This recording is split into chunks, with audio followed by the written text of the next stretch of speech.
Remember this: the heart of Las Vegas, where anyone could eat like a king for a few bucks.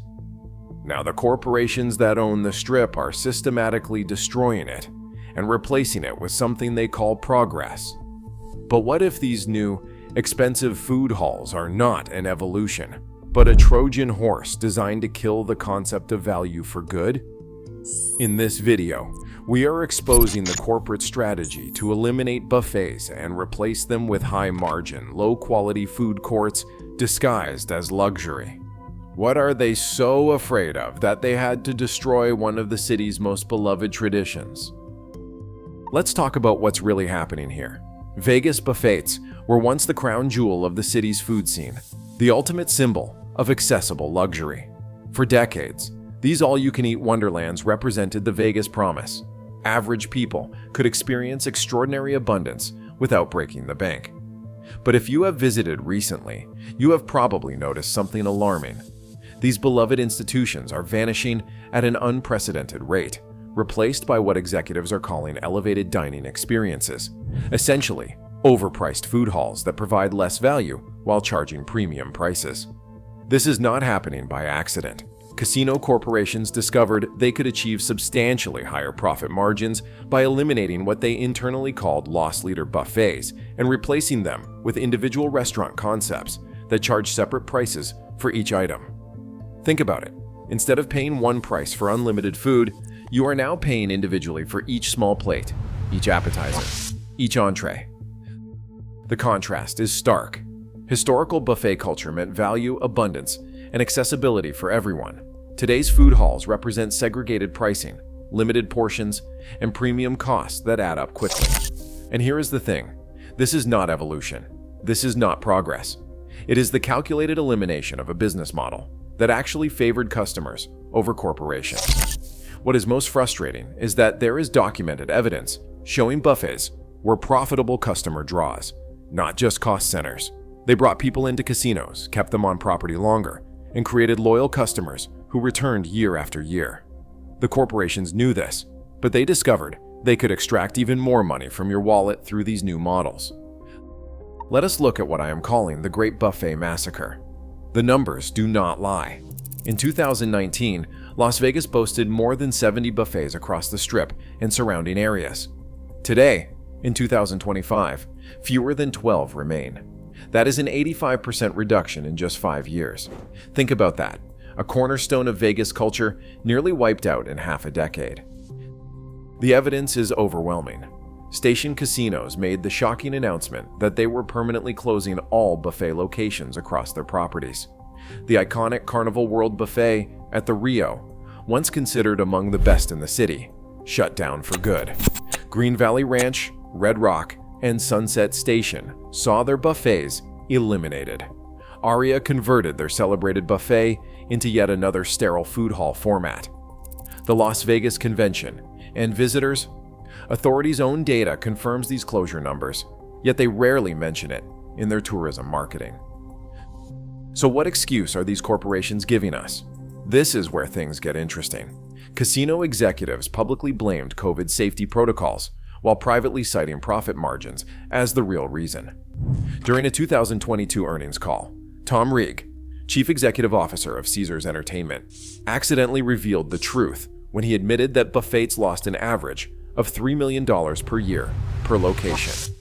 But what he conveniently failed to mention was how those buffets drove hotel bookings, gaming revenue, and customer loyalty. We have gathered documented executive statements citing vague concerns about operating costs and outdated safety protocols. We have analyzed financial reports that labeled buffet operations as loss leaders without acknowledging their role in the overall customer experience. We have reviewed corporate earnings calls where executives discuss the elimination of low-margin food services, while simultaneously celebrating increased food and beverage revenue.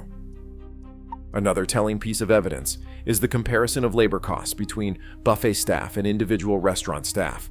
Food halls require significantly fewer employees per customer served, a corporate dream for cutting costs while charging more. Now let's examine what I call the food hall deception. Individual food stalls generate 300 to 400% higher profit margins than all-you-can-eat models. That's not speculation. That's based on industry profitability metrics. Let me break it down for you with a simple price comparison. A typical Vegas buffet in 2019 might have cost $40 to $50 per person for dinner. Today, that same buffet has been replaced by a food hall where each entree costs $25 to $35. Appetizers run $15 to $20, and desserts are another $12 to $15. A comparable meal now costs nearly twice as much, and you are getting less food. Portion control is another key factor. Instead of unlimited servings, you are now paying premium prices for single-serve portions. The psychological impact is significant. You are constantly calculating costs in your head rather than freely enjoying your meal. The labor model has changed too. Food halls use a centralized staffing approach rather than full-service models, requiring fewer employees to serve the same number of customers. And they have mastered menu psychology, exploiting what behavioral economists call choice overload to increase per-person spending. Studies show that when presented with numerous small plate options from different vendors, customers actually spend more than they would at an unlimited buffet. But what about public opinion? The customer backlash has been significant, though you would not know it from corporate press releases. We analyzed thousands of social media posts and reviews comparing old buffet experiences to new food hall pricing. The sentiment is overwhelmingly negative, with phrases such as price gouging, value destruction, and corporate greed appearing consistently. Local Las Vegas residents have been particularly vocal, lamenting the loss of family dining traditions that spanned generations. Travel forums are filled with discussions about Vegas becoming unaffordable for families and hostile to budget travelers. We have even documented customer boycotts and vote with wallet movements targeting properties that eliminated beloved buffets. Here is where this story gets even more concerning. The elimination of buffets represents a systematic destruction of the accessible luxury model across all Vegas experiences. These food halls are not just replacing buffets, they are beta testing the elimination of fixed pricing and customer value across the entire hospitality sector. We have analyzed pattern data showing this same strategy, moving from buffets to room packages, to entertainment pricing, and even to transportation costs. Corporate strategy documents reveal an industry-wide push toward dynamic pricing, a euphemism for charging whatever the market will bear at any given moment. Industry trends show the elimination of nearly all fixed-price, unlimited value customer offerings. Meanwhile, Wall Street analyst reports praise margins from these pricing strategies that are unfriendly to customers, encouraging more corporations to follow suit. The human cost of these changes cannot be overlooked. Think about the families who made Vegas buffets their annual traditions, often planning entire vacations around these experiences. Consider the elderly locals who relied on buffets for affordable, nutritious dining options in a city where food costs are already high. What about working-class visitors who carefully planned budgets around known costs, only to arrive and find those predictable expenses replaced by variable pricing that quickly exceeds their means? We have gathered family testimonials describing the heartbreak of discovering a favorite buffet permanently closed, replaced by options that doubled or tripled food costs. Local senior citizen groups report that dining options for fixed-income residents have been drastically reduced. Tourism surveys indicate growing budget uncertainty.